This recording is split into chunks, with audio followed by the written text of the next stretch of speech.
fat, by far my favorite macro because it's just the most delicious. Avocados, oils, nuts, seeds. My favorite macro is the topic of today's Q&A. The average American diet, the ratio of omega-3 fats to omega-6 fats is a little bit out of whack. We're eating way more omega-6s and not enough omega-3s. So taking a fish oil supplement is a really great, easy, and convenient way to get more omega-3 fats into your diet.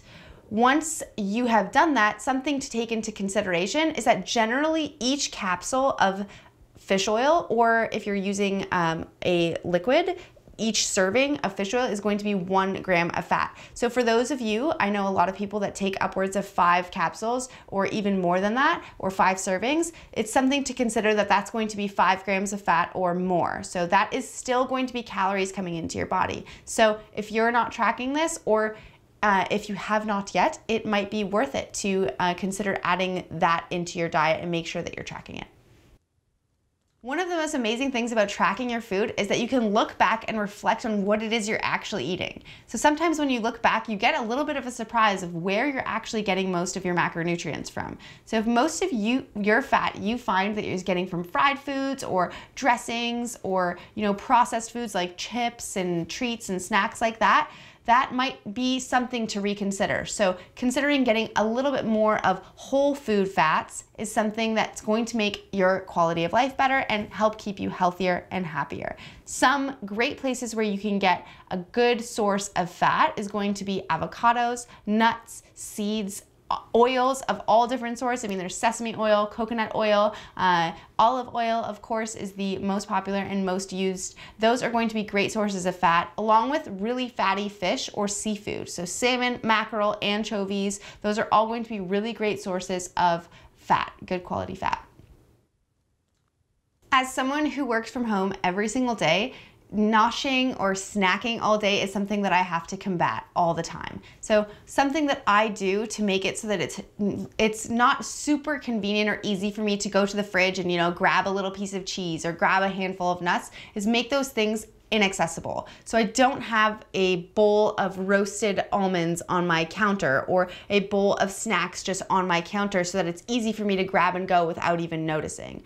I also try and set up a routine to my day as if I had gone to work. So I might make myself a lunch beforehand and it's sitting in a Tupperware in my fridge ready to go so that the decision has already been made before I have to go decide what I'm gonna make for lunch. So I'm not standing in front of the fridge and just choosing what is most palatable to me right then. I'm generally, if I don't plan ahead like that, I'm going to just choose what's most convenient or, choose to eat a snack instead of an entire meal because I want to get back to work super quickly and I don't want to waste the time to sit and eat a meal. So having that pre-planned lunch ahead of time makes me feel like I can take a break, I can go sit somewhere else, and I can actually enjoy an entire meal that fits in my nutrition plan. If you love your job or if your job is really high stress, sometimes it's really easy to get distracted and lose track of time and you end up not eating anything at all. Or you find that you should just eat while you're working just to be more efficient. What I would highly suggest is that you use both for your job and for your nutrition, use the eating portion of the day as an opportunity to get away from work and completely disconnect. Don't have any technology around, don't be answering emails while you work, and I would suggest this for a couple of reasons. First, when you take that break, it's giving your body and your mind the opportunity to get full. So you're actually feeling full from the food because you're being present with it, you're being grateful for it, and that fullness is going to last longer than if you're just eating mindlessly and not paying attention to the fact that you're actually eating an entire meal.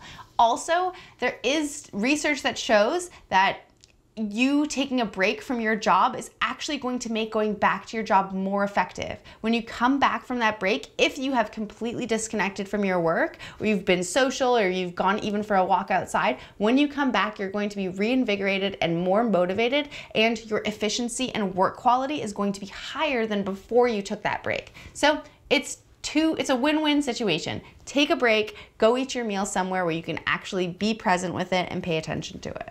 We talked all about fats. Fats are so delicious, which makes it super easy to go overboard. So hopefully these tips that we gave you today can give you some good suggestions of where to get your fats from and also how to make it easier to not go overboard.